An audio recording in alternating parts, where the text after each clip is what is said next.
Astaghfirullah.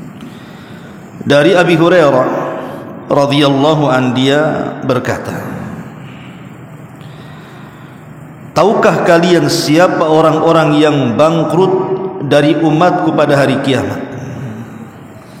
Maka para sahabat menjawab, orang yang bangkrut di tengah-tengah kami adalah orang-orang yang tidak punya dirham dan kekayaan. Maka Nabi SAW bersabda, bukan itu yang saya maksudkan, tetapi orang-orang yang bangkrut dari umatku adalah orang yang datang pada hari kiamat dengan pahala segudang. Dia membawa pahala salat, pahala puasa, pahala zakat dan pahala-pahala yang lainnya. Namun ia datang dengan mencela si fulan, menuduh si fulan, memakan harta si fulan, bahkan menumpahkan darah si fulan, dan juga memukul si fulan. Maka orang yang diberi dari kebaikannya, yang ia juga diberi dari kebaikannya, hingga jika ataupun maka kebaikan yang ia miliki akan diberikan kepada orang yang dizaliminya, hingga jika semua kebaikannya habis padahal semua dosanya belum habis, maka akan diambil dari kesalahan-kesalahan dosa orang yang dizaliminya, lalu dilimpahkan kepadanya, kemudian ia pun dilemparkan ke dalam api jahannam. Hadis ini dikeluarkan Al-Imam Muslim. Perhatikan hadis ini. Hadis ini menceritakan kepada kita tentang manusia-manusia yang bangkrut. Kalau di dunia orang yang memiliki usaha, anggaplah orang itu membangun sebuah perniagaan dengan modal yang cukup besar. Tiba-tiba kemudian dalam satu malam hancurlah bisnisnya, modalnya lenyap, bahkan dia harus menanggung hutang orang-orang yang berhutang kepadanya. Saya kira orang yang seperti ini hidupnya akan stres. Karena saya juga menyaksikan banyak orang yang bangkrut dalam berniaga itu hidupnya putus asa, karena modal yang mereka kumpulkan, atau boleh jadi modal itu dia pinjam dari orang lain. Dia tidak bisa mengembalikan modalnya, bahkan habis modalnya, sementara barang-barangnya tidak menghasilkan dalam perniagaannya. Coba bayangkan orang yang seperti ini, saya pastikan hidupnya stres, hidupnya bingung, hidupnya bimbang, bahkan tak jarang ada yang sampai mencapai keputusasaan. Bahkan di antara mereka ada yang sampai bunuh diri. Ini baru bangkrut di dunia, bangkrut dari berniaga, di mana modalnya habis tapi hutangnya menumpuk. Sudah dirasakan stresnya sedemikian rupa. Tetapi ingat bahwa bangkrut di dunia ini ada masanya. Boleh jadi mungkin hari ini bangkrut, besok pula kemudian mendadak kaya. Bisa saja terjadi. Ataupun kalaupun tidak demikian, dengan berakhirnya kematian, maka selesailah kebangkrutan bagi dia di dunia. Itu kalau seandainya cerita dunia. Jadi kalau ada orang yang bangkrut dalam berniaga, semata-mata dia meninggal dunia, selesailah kebangkrutannya. Tapi hakikat bangkrut itu bukan itu. Nabi SAW mengatakan di sini, annal muflisu min ummati man ya'ti yaumal qiyamah bi salatin wa siyamin wa zakatin. Jadi ada seseorang yang datang menghadap kepada Allah Subhanahu wa taala dengan bangganya dia membawa segudang pahala. dia bawa pahala salatnya, dia bawa pahala puasanya, dia bawa pahala zakatnya, dan bahkan pahala-pahala ibadah yang lainnya. Karena dalam riwayat disebutkan dia membawa kebaikan sebesar gunung, saking banyaknya pahala yang dibawa dia menghadap Allah Subhanahu wa taala. Dan dia sudah yakin bahwa dia akan masuk surga dengan pahala yang dibawanya itu. Tapi masalahnya di satu sisi dia pun membawa dosa. Celakanya dosa ini yang berkaitan dengan hamba-hamba Allah yang lainnya. Dia membawa dosa pernah mencaci maki orang, pernah menuduh orang, pernah memakan harta orang, pernah menumpahkan darah orang, pernah menyakiti dengan memukul orang. Artinya di satu sisi dia memiliki segudang pahala, di sisi yang sama dia memiliki segudang dosa kezaliman. Ma'asyiral muslimin yang dimuliakan Allah Subhanahu wa taala, lah ketika kemudian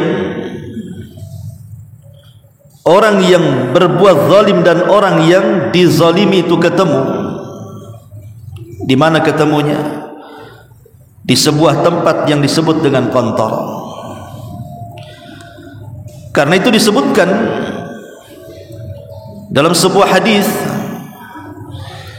di mana Allah Subhanahu wa taala akan pertemukan orang-orang yang zalim dan yang dizalimi itu setelah titian sirat. Ini kalau terjadi kepada seorang yang beriman dengan orang yang beriman lainnya. Tapi kalau seandainya kezalimannya itu kepada orang kafir atau kepada binatang, maka kisosnya sebelum titian sirat. Tapi kalau sesama orang yang beriman, maka terjadi kisos itu setelah titian siratal mustaqim. Disitulah akan tampak orang-orang yang bangkrut pada hari kiamat. Bayangkan ikhwan, orang ini sudah lelah letih menyeberangi titian siratal mustaqim dengan berbagai macam bahayanya. Karena jembatan itu disebutkan dia lebih halus dibandingkan rambut dan lebih tajam dibandingkan pedang. Dan jembatan itu bukan jembatan yang tidak bergerak layaknya jembatan di dunia, tapi jembatan itu bergerak-gerak dan licin apabila dijalani di atas jembatan itu. Belum lagi ada kalalib, ada pengait yang sewaktu-waktu bisa mengait orang yang melintasinya. Sehingga ada orang-orang yang berhasil melewati titian, ada orang-orang yang tidak berhasil melewati titian. Dan saat itu manusia tidak berfikir kepada siapapun, hatta keluarganya. Dia hanya berfikir kepada dirinya sendiri, apakah dia sanggup untuk melewati titian ataukah tidak. Lah di antara orang-orang yang selamat dari titian itu, dan mereka membawa pahala yang sangat besar, dan dia yakin karena dari kontol ke pintu surga itu sudah dekat. Artinya selangkah lagi dia tinggal masuk surga. Dengan bangganya dia membawa pahala yang sangat besar, pahala salat, pahala puasa, pahala zakat, pahala sedekah, pahala baca Quran, dan pahala-pahala yang lainnya. Tiba-tiba kemudian ketika kakinya hendak melangkahkan menuju pintu surga, datang pula orang-orang yang pernah dizalimi di dunia. Maka dia akan menyetopnya dan mengatakan, "Hei fulan, bukankah dulu engkau yang mencaci maki aku? Sekarang terjadi pengadilan Allah di sini. Aku tidak mungkin membalas dengan cacian diriku kepadamu, tapi kemarikan pahalamu sebagai imbalannya." Maka mulailah kemudian dia membagikan pahalanya. Kemudian datang lagi orang yang menahannya dan mengatakan, "Hei fulan, jangan kau langkahkan kakimu ke surga. Bukankah dulu engkau yang menuduh aku berzina padahal aku orang baik-baik?" Hati-hati ikhwatu fiddin menuduh seseorang berzina itu, kalau tidak ada saksinya maka itu termasuk dosa besar. Seperti mamanya mengata-ngatai orang atau anak kecil dengan mengatakan anak haram. Dan ada tuh kalimat-kalimat tuh dasar anak haram. Pernah dengar antum kalimat seperti itu? Itu anak haram itu katanya. Tidak boleh. Anak haram berarti kan anak zina dia. Itu sama dengan menuduh orang tuanya berzina. Dan itu termasuk kabairul dzunub, dosa daripada dosa besar. Qadhful muhsanat namanya. Dia menuduh wanita baik-baik berzina dengan mengata-ngatai anaknya sebagai anak haram. Bolehlah kita ini marah kepada anak yang nakal gitu ya, yang tidak bisa diatur, tapi jangan melontarkan kalimat anak haram, dasar anak haram, tidak boleh. Kalimat itu termasuk kabairul dzunub, itu dosa besar ya. Jadi ada orang-orang yang kemudian ketika di dunia dituduh seperti itu, maka dia akan mengatakan kepada orang yang membawa pahala banyak itu, tunggu dulu, jangan kau langkahkan kakimu ke surga. Kau dulu pernah menuduh aku berzina, padahal aku tidak berzina, aku orang baik-baik. Maka sebagai imbalannya kemarikan pahala, akhirnya dibagikan pahalanya. Cukup sampai di sini? Tidak, datang lagi orang yang ketika di dunia kita ambil haknya, kita ambil hartanya dengan cara batil.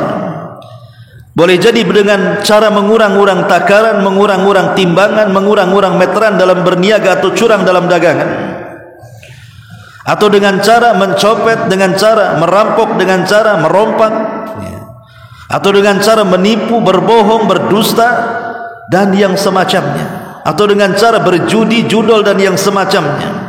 Intinya mengambil hak orang lain dengan cara yang zalim, dengan cara yang culas.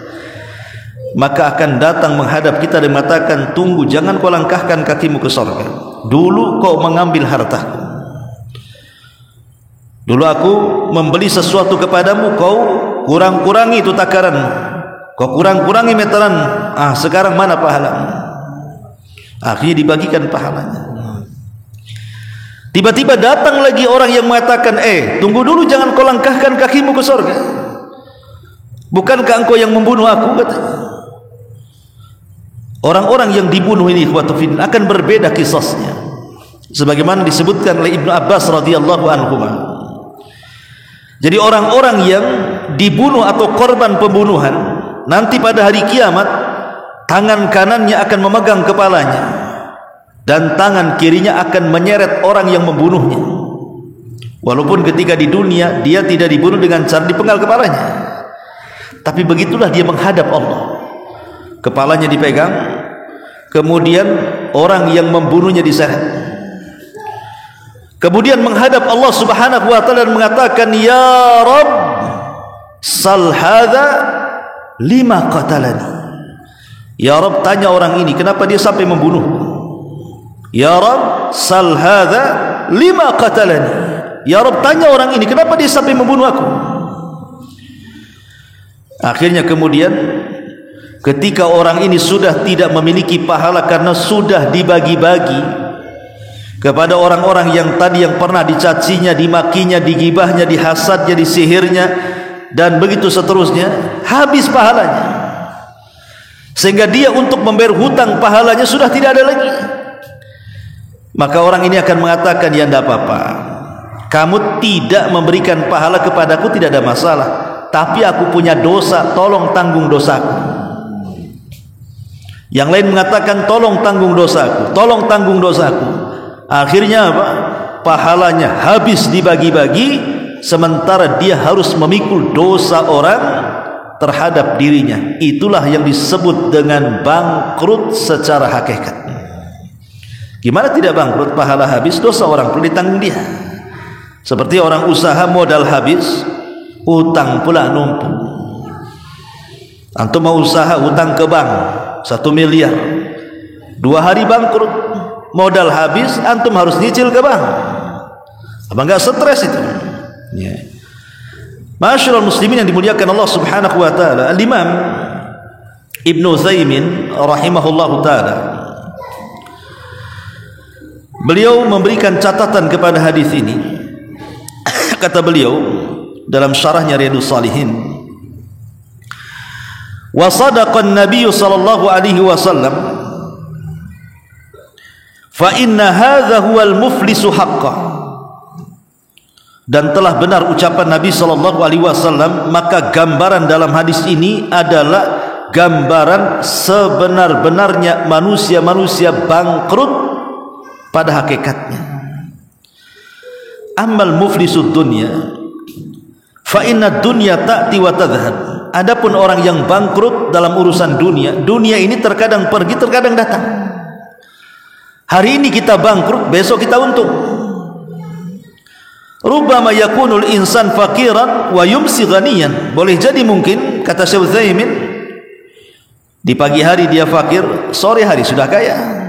Itulah dunia. Atau mungkin sebaliknya, wabil aqsi.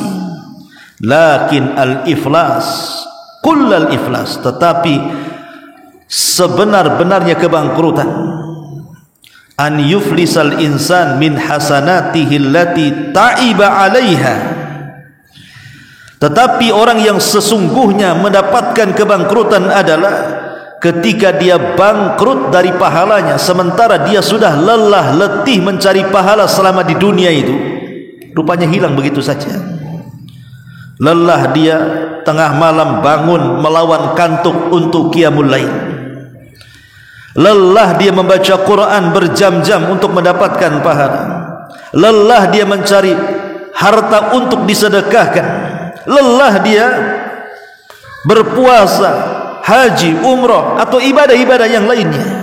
Lah kelelahan itu persis seperti yang Allah Subhanahu wa taala firmankan, amilatun nasibah tasla naran hamiyah. Amilatun nasibah, dia sudah beramal dengan susah payah untuk mengumpulkan pahala, tapi ujung-ujungnya masuk ke dalam neraka, naudzubillah, karena dibagi-bagikan pahalanya tuh. Itulah orang-orang bangkrut, kata Syekh Utsaimin rahimahullahu taala. Ma'asyiral muslimin yang dimuliakan Allah Azza wa Jalla, dan juga Al-Imam At-Tayyibi dalam syarah kitab Mishkat Al-Masabih, beliau juga mengatakan, haqiqatul muflis hadzal ladzi dzukirat, inilah sebenar-benarnya orang bangkrut yang disebutkan dalam hadis. Wa amma man laisa lahu malun wa man qalla maluhu fannasu yusammunaha muflisan wa laysa huwa haqiqatal muflis. Adapun orang yang tidak punya harta atau mungkin sedikit hartanya, ya memang manusia terkadang mengatakan orang itu bangkrut, tetapi bukan hakikat kebangkrutan. Lianna hadza amrun yazulu wa yanqati bimautihi, karena perkara ini bisa hilang dengan terputus nyawanya atau dengan kematiannya. Wa rubbama inqata'a biyasarin yahsul lahu ba'da dzalika min hayatihi, atau boleh jadi ketika dia bangkrut di dunia, rupanya dia meninggal dapat surga pula. Makanya orang yang bangkrut di dunia itu bukan kebangkrutan yang hakikat. Bisa saja bangkrut di dunia, di akhirat dia untung. Tapi bangkrut yang sesungguhnya adalah kebangkrutan pahala, karena ancamannya neraka dan ancamannya tidak masuk surga. Dari sini khotib fiddin muliakan Allah Subhanahu wa taala, ulama membagi seperti yang dikatakan oleh Imam Al-Albani rahimahullahu taala. Dia mengatakan az-zulmu salasatun, kata Syekh Albani rahimahullahu taala, kezaliman itu ada 3 macam. Fa zulmun la yatrukuhu Allah, wa zulmun yughfaru, wa zulmun la yughfar. Yang pertama, kezaliman yang tidak mungkin ditinggalkan Allah. Yang kedua, kezaliman yang akan diampuni, dan yang ketiga, kezaliman yang tidak akan pernah diampuni. Fa amma dzulmul ladzi la yughfar, adapun kezaliman yang tidak mungkin diampuni, fasyirku la yaghfiruhullah, itulah kesyirikan yang tidak mungkin diampuni Allah. Wa amma dzulmul ladzi yughfar, adapun kezaliman yang akan diampuni, fa dzulmul 'abdi fima bainahu wa bainallah, kezaliman antara hamba dengan Allah Subhanahu wa taala. Wa amma dzulmul ladzi la yutrak, adapun kezaliman yang tidak mungkin ditinggalkan, fa dzulmul ibad fayaqtassullahu ba'dhum min ba'din, itulah kezaliman sesama hamba-hamba Allah yang lainnya sampai Allah membuat perhitungan qisas kelak pada hari kiamat, satu manusia dengan manusia yang lainnya. Jadi Syalbani rahimahullah ta'ala ingin mengatakan bahwa dosa kezaliman itu ada 3 macam. Pertama, dosa kezaliman yang tidak mungkin diampuni, itulah kesyirikan namanya. Syirik itu dosa yang tidak mungkin diampuni. Kalau dia mati di atas kesyirikan dan tidak bertobat lah ya. Kalau bertobat ya diampuni. Maksudnya meninggal di atas kesyirikan. Jadi kalau orang meninggal dia sedang jadi dukun, atau datang ke dukun, atau dia sedang meminta-minta di kuburan, atau percaya kepada tangkal-tangkal dan jimat, dan dia meninggal di atas jimat, dan dia meyakini itulah yang mendatangkan manfaat dan mencegah madarat, alias syirkul akbar, syirik besar, kemudian dia meninggal, itulah yang dikatakan dalam Al-Quran, inna syirka la zulmun azim, sesungguhnya kesyirikan itu kezaliman yang sangat besar. Ini tidak akan diampuni sampai kiamat dibangkitkan, dan kalau masuk neraka tidak akan keluar lagi. Kemudian yang kedua, ada kezaliman itu antara kita dengan Allah. Mungkin kita lalai, satu waktu mungkin kita meninggalkan salat, mungkin kita lalai satu waktu kita meninggalkan puasa Ramadan, atau mungkin meninggalkan zakat padahal sudah waktunya dikeluarkan. Itu antara kita dengan Allah namanya. Lah ini di bawah kehendak Allah, tahta masyiatillah. Kalau Allah mau, Allah ampuni dan tidak diazab dosa-dosanya. Tapi kalau Allah tidak mau, bisa saja Allah masukkan dulu ke neraka, dibersihkan dosanya, baru dimasukkan ke dalam surga. Tapi masih ada kesempatan diampuni. Tapi ada dosa yang digantungkan ampunannya. Walaupun kita sudah istighfar, sudah tahajud, sudah sholat taubat, sudah berdoa, sudah bermunajat, meminta ampun kepada Allah, Allah tetap menggantungkan ampunannya, tidak langsung diampuni. Itulah dosa kezaliman antar satu hamba dengan hamba Allah yang lainnya. Seperti dosa ghibah, kita menggibahi orang, kemudian kita istighfar, apakah lantas dosa ghibahnya hilang? Tidak, sampai orang yang digibahinya memaafkan kita.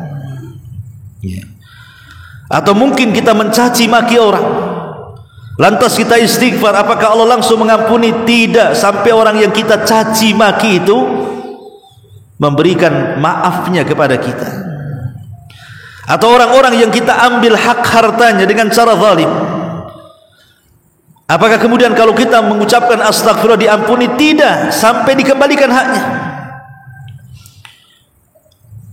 Bahkan dalam urusan kisah sekalipun, pamannya ada orang membunuh kemudian dibunuh, itu dalam kacamata dunia belum mendapatkan keadilan walaupun sama-sama dibunuh. Kenapa? Karena boleh jadi korban pembunuhan itu dia orang baik, sementara yang membunuh itu orang jahat. Ketika kemudian dia membunuh orang baik, mungkin membunuh ustadz, membunuh ulama, membunuh tokoh gitu ya, sementara yang pembunuh ini preman yang ya bila boleh dikata tidak pernah dimuliakan di masyarakat, bahkan dibenci. Kemudian terjadi kisah si preman dibunuh juga karena sudah membunuh ustadz umpamanya. Apakah mendapatkan keadilan? Belum. Kenapa? Karena nilainya berbeda. Ini ustadz banyak santrinya, dengan kehilangannya berarti banyak santri yang tidak bisa belajar kepada ustadz itu. Sementara yang satu si preman ini, kalau mati pun siapa yang akan mengambil ilmu dari dia? Yang ada didoakan dari dulu, kapan mati, kapan mati. Artinya rasa keadilan itu tidak ada di sini, di dunia ini. Walaupun kantor pengadilan di mana-mana, tapi rasa keadilan itu tidak antum akan dapati di kantor pengadilan, karena banyaknya kecurangan dalam peradilan itu. Tetapi nanti pada hari kiamat setiap kisos itu akan diulang. Walaupun di dunia sudah dikisos, potong tangan, dirajam, tetap nanti pada hari kiamat itu akan diulang tuh kisos itu untuk mendapatkan keadilan yang seadil-adilnya, supaya ketika masuk ke dalam sorga betul-betul yauma la yanfa'u malun wala banun illa man atallaha biqalbin salim. Betul-betul dia masuk ke dalam sorga itu dengan hati yang selamat, tidak ada dengki, tidak ada hasad, karena sudah mendapatkan keadilan yang sesungguhnya. Ma'asyiral muslimin yang dimuliakan Allah Subhanahu wa taala. Oleh karena itulah maka supaya kita tidak terhindar, supaya kita terhindar dari hal-hal kebangkrutan pada hari kiamat, apa saja yang harus kita lakukan supaya jangan sampai kemudian kita terkena kebangkrutan pada hari kiamat.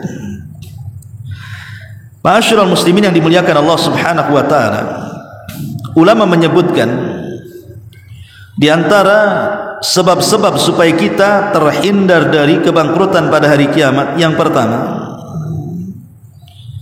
agar kita memperhatikan hak-hak saudara kita. Perhatikan hak-hak saudara kita. Jangan sampai kemudian kita melampaui batas sehingga kita merampas hak-hak saudara kita. Seperti mamanya antum berniaga, jangan sampai mengurangi takaran, mengurangi timbangan, mengurangi meteran, mengganjal timbangan, mencurangi dagangan, dan begitu seterusnya, karena itu tidak memperhatikan hak orang lain. Kalau itu yang terjadi, maka akan terjadi kisos pada hari kiamat. Ya, di dunia kita bisa menyembunyikan dari mata-mata manusia, tapi semua dicatat di tangan para malaikat raqib dan atid. Tidak ada yang tersembunyi bagi Allah Subhanahu wa taala. Semua yang kita lakukan sudah dicatat, dan ada saksi dan buktinya secara kuat. Nggak mungkin mengelak kita di peradilan Allah Subhanahu wa taala. Di dunia kita bisa nyogok, kita bisa bayar lawyer.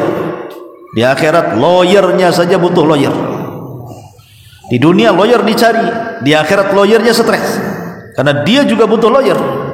Tapi siapa lawyer dia kecuali amal soleh dia? Ma'asyiral muslimin yang dimuliakan Allah Azza wa Jalla. Jadi yang pertama, perhatikan hak-hak manusia. Sebagaimana Nabi SAW mengatakan, la tu'addunnal huquqa ila ahliha yaumal qiyamati hatta yuqada lisyatil jalha minasyatil qarna. Laksanakan hak-hak kamu kepada orang lain, karena kelak pada hari kiamat semua akan terjadi hisab, sampai kambing-kambing yang dulu menanduk di dunia, maka dia akan mendapatkan giliran ditanduk pada hari kiamat. Kalau seandainya binatang saja, ikhwan, binatang loh ya, itu saja mendapatkan kisos pada hari kiamat. Jadi kalau seandainya ada dua kambing, yang satu punya tanduk, yang satu tidak, yang punya tanduk ini asik nandukin saja binatang yang tidak bertanduk sampai 1000 kali, maka nanti pada hari kiamat tanduknya akan dilepas, kemudian diletakkan kepada yang suka ditanduk, dan Allah mengatakan tanduklah sebanyak dia menanduk di dunia. Kalau itu sudah terjadi, Allah katakan kuni turaba, jadilah kalian tanah.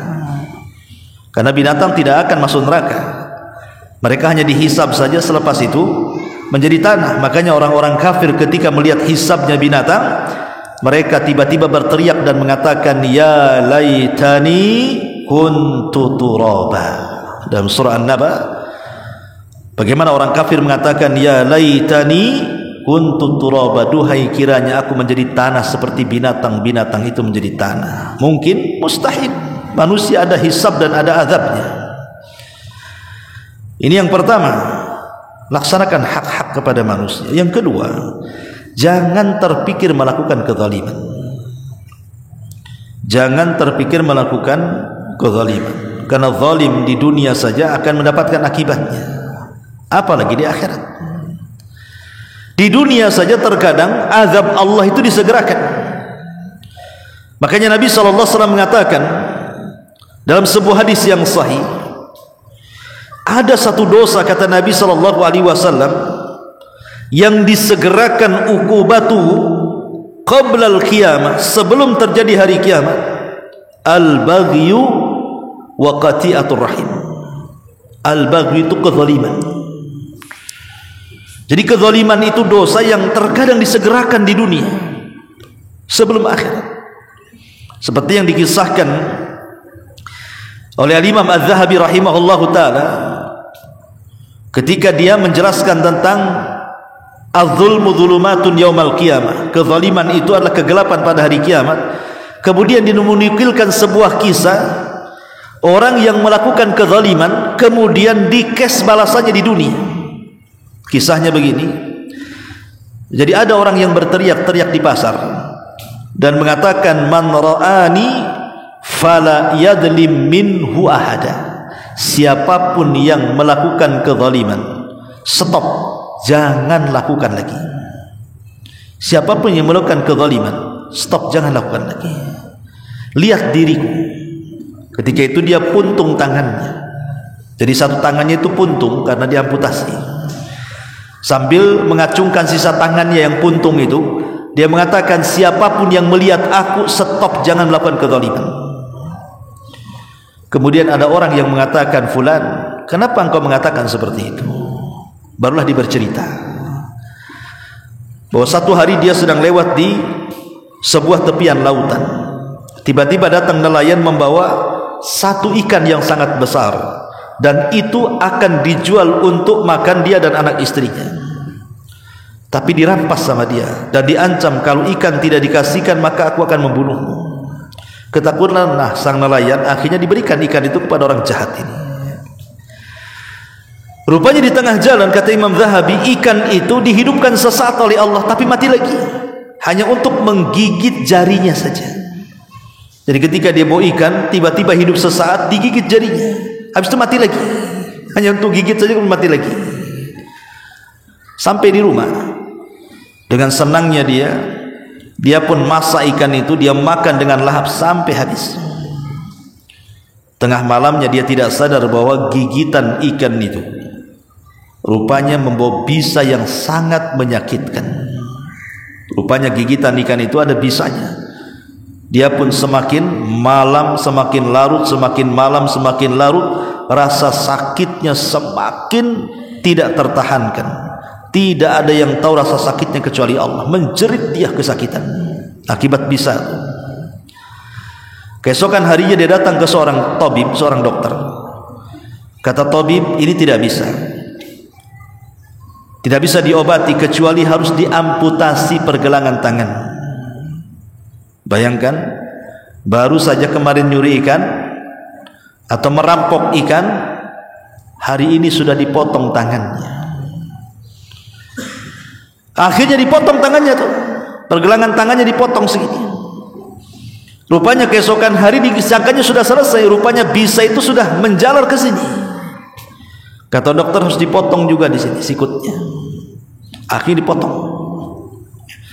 Rupanya tidak sampai di situ, bisanya sudah sampai di sini juga, harus dipotong semuanya.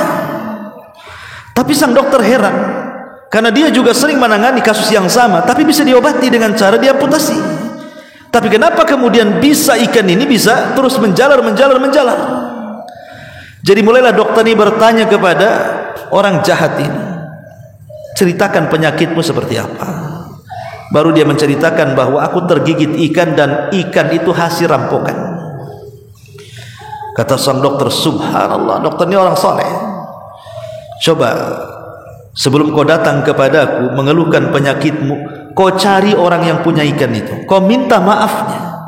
Saya yakin boleh jadi tanganmu tidak ada satu pun yang kau amputasi, katanya. Cobalah kau datang kepada pemilik ikan itu sebelum aku potong semua tanganmu tuh. Akhirnya dia datang, ya, menemui pemilik ikan yang pernah diambil ikannya itu. Kemudian berusaha dia meminta maaf setelah ketemu, karena melihat kasihan karena tangannya yang sudah dipotong-potong, diamputasi. Akhirnya pemilik ikan itu mau memaafkan. Samihni ya fulan, maafkan aku wahai fulan. Maka dia pun memaafkannya. Tapi sebelum pergi, orang jahat ini mengatakan kepada pemilik ikan itu dan mengatakan, sebentar sebelum aku pergi, aku ingin bertanya sesuatu, katanya. Apa? Sewaktu aku mengambil ikanmu, aku lihat mulutmu bergerak-gerak. Kau baca apa? Ya. Dia bilang, tidak, aku tidak membaca apapun, katanya. Kemudian dipaksa, akhirnya dia mengaku dan mengatakan, dia, saat kau ambil ikanku, aku menengadahkan tanganku ke langit dan mengatakan, ya Rabb, arini quwwataka ya Rabb. Ya Rabb, tampakkan kekuatanmu. Aku lemah di hadapanku orang kuat, tampakkan kekuatanmu. Hanya ngomong itu saja.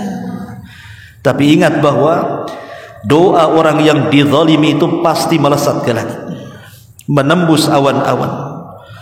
Dan Allah bersumpah, wa bi izzatika la ansurannaka walau ba'dahin. Demi kemuliaanku, kata Allah, pasti ku tolong dia sampai batas waktu yang kutentukan. Pasti itu. Doa orang yang dizalimi itu pasti mustajab. Makanya Nabi SAW mengatakan kepada Mu'adz bin Jabal radhiyallahu an, fattaqi da'watal madlum fa innahu laisa bainahu wa bainallahi hijabun. Hati-hati tentang doa orang yang kau zalimi, wahai Mu'adz, di yaman kelak kalau kau sampai di sana, karena doa orang-orang yang dizalimi itu tidak ada penghalang antara dia dengan Allah Subhanahu wa taala, walaupun yang dizalimi orang kafir. Kata Imam Ibnul Qayyim, walaupun yang berdoa itu orang kafir. Jangankan orang kafir yang berdoa, iblis berdoa saja dikabulkan. Dia meminta kepada Allah, ya Allah, tangguhkan umurku. Allah kabulkan, Allah kabulkan. Kalau iblis saja berdoa Allah kabulkan, maka orang kafir juga Allah kabulkan. Ketika Allah Subhanahu wa taala mengabulkan orang kafir yang dizalimi itu bukan karena kekafirannya, tapi karena keadilannya, di mana Allah tidak suka dengan kezaliman. Makanya Allah mengatakan dalam hadis kursi, inni haramtu dzulma ala nafsi wa ja'altuhu muharraman bainakum fala tadzalamu. Ku haramkan kezaliman itu kepada diriku, maka ku jadikan kepada kalian juga, wahai hamba-hambaku, sebuah hal yang diharamkan, kezaliman itu, maka jangan kalian saling menzalimi. Akhirnya kemudian penjahat ini setelah mendapatkan ampunan ataupun maaf daripada pemilik ikan, dia lantas masuk ke dalam pasar. Kemudian dia berteriak-teriak di pasar itu dan mengatakan, man ra'ani fala yadhlim minhu ahada. Siapapun yang melihat aku jangan melakukan kezaliman, katanya. Nanti nasibnya sama dengan aku, katanya. Subhanallah, setelah peristiwa itu, kata Imam Zahabi, tiba-tiba Allah sembuhkan penyakitnya. Allah sembuhkan penyakitnya karena sudah mendapatkan maaf dari orang-orang yang dizaliminya. Maka kalau ingin terhindar dari kebangkrutan pada hari kiamat, jangan melakukan kezaliman. Hindari kezaliman sekecil apapun. Maksudnya zalim sesama hamba. Kalau zalim kepada Allah itu lain ceritanya, karena zalim kepada Allah itu tentunya juga itu urusan Allah, kan itu. Kalau Allah mau, Allah ampuni. Kalau Allah Subhanahu wa taala mau, maka Allah akan azab dulu. Yang ketiga, carilah orang-orang yang pernah kita sakiti atau yang pernah kita zalimi, cari mereka, minta maafnya.